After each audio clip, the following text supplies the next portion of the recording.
Well, when I was in fourth year doing my bachelor's mathematics, I was looking around for something to do. I knew I wanted to do another degree, and saw that there was a Master of Philosophy, which was like a co-op type program. You'd find an industry partner and work on something. And I had a pretty strong interest in audio. Always had, friends who were musicians and helped them out with acoustic equipment, doing recordings and stuff. So I had seen that Stanley had done some, just published a paper, I think it was the RAA Networks paper, and then went to talk to him. And anyway, I ended up doing, deciding that I'd do a master's degree there. It was a bit of a pain trying to find a sponsor for my project, because that was bad times in the industry in Canada, and not all the companies were financially stable at the time. But anyway, I did find a company at Global Industries Audio Products, and ended up doing a project on loudspeaker crossover optimization. We worked on lots of different things in the lab. There was always very lively discussions, like Mark was talking about. We're always keen on doing things precisely and questioning measurements and questioning data and questioning other instruments and questioning. You'd always want to ask, well, why is this? Are we sure this is right? And there was always lots of very lively discussions, and people would, get very excited about results sometimes, and then the next day we'd start all over again. And the lab didn't look anything like those pictures there, because I think when we were in there, I'm not even sure if it's the same room, but it was a room like that. It was the same room. It was the same room, because there was lots of furniture packed in, and when we first started, we started pulling some furniture out. It seemed like some kind of a storage room, but then it was just empty.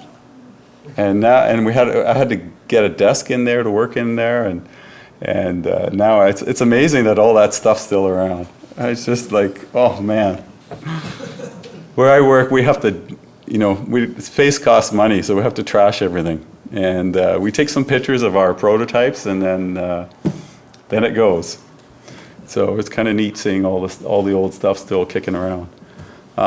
Anyway, I had a good time. I really learned a lot, but it didn't seem like it was going to be a good career in terms of finding a job. So I went on and did a PhD in porous media flow at Western, which was supposed to be what all the oil companies wanted to know about, especially heated porous media flow, which is what I was working on. But at the time, the oil industry kind of hit a bust, and that didn't work out too well.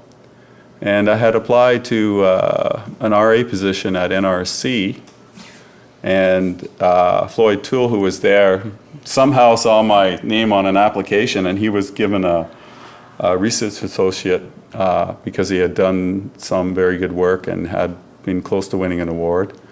And he remembered meeting me. And because of the reputation of the audio research group, even at that time, being only, very early in the years, he was very keen to have somebody who had the sort of mathematical background and technical skills. And I went for an interview and I got the job, so I ended up at NRC doing basically back in audio. And I've been in audio ever since. I did a lot of different things in audio, just like the audio research group, from psychoacoustic type experiments to calculations, DSP, hardware design, all kinds of things. Audio can be a really broad field if you let it, and I had lots of opportunities to do lots of that kind of stuff. After NRC, we did a joint project with Canadian Loudspeaker and a couple of other companies on doing room equalization and looking at the effects of the room on a loudspeaker.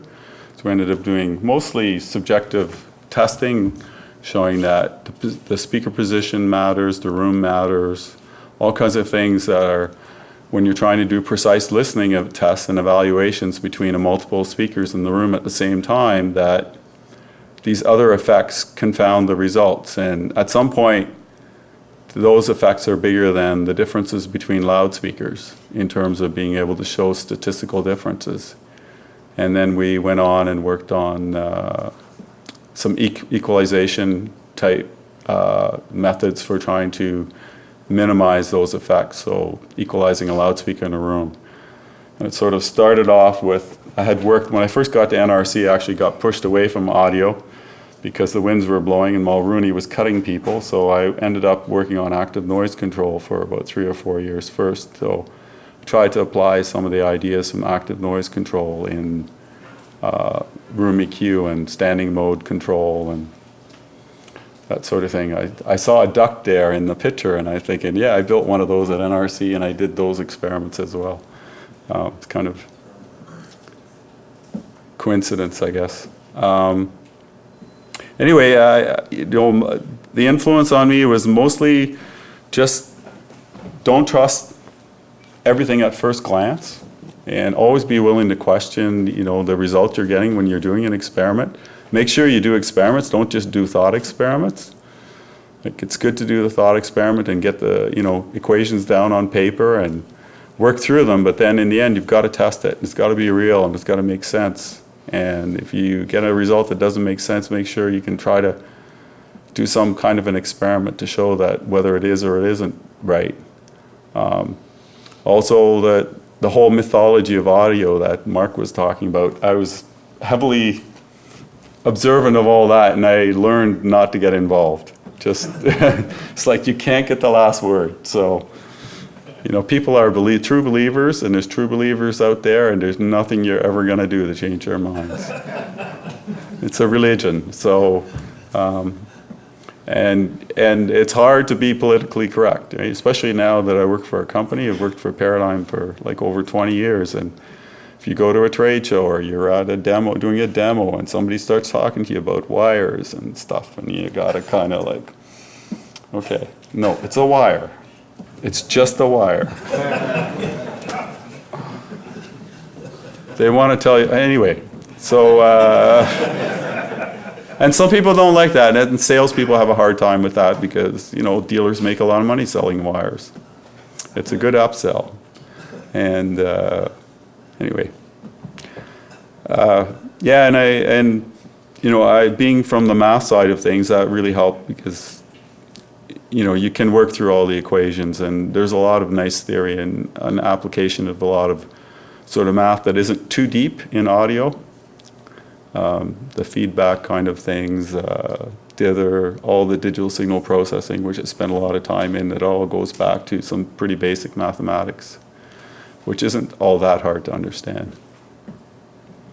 So anyway, yeah, and I think I'd love to thank Stanley and John here. It's been, it really pushed me on my way, and I've never heard a bad comment about the audio research group, and I think it's very well known. And when people hear you went to Waterloo and you worked in that, and they know something about audio, they're very recognized. You get a lot of recognition for that. So thanks.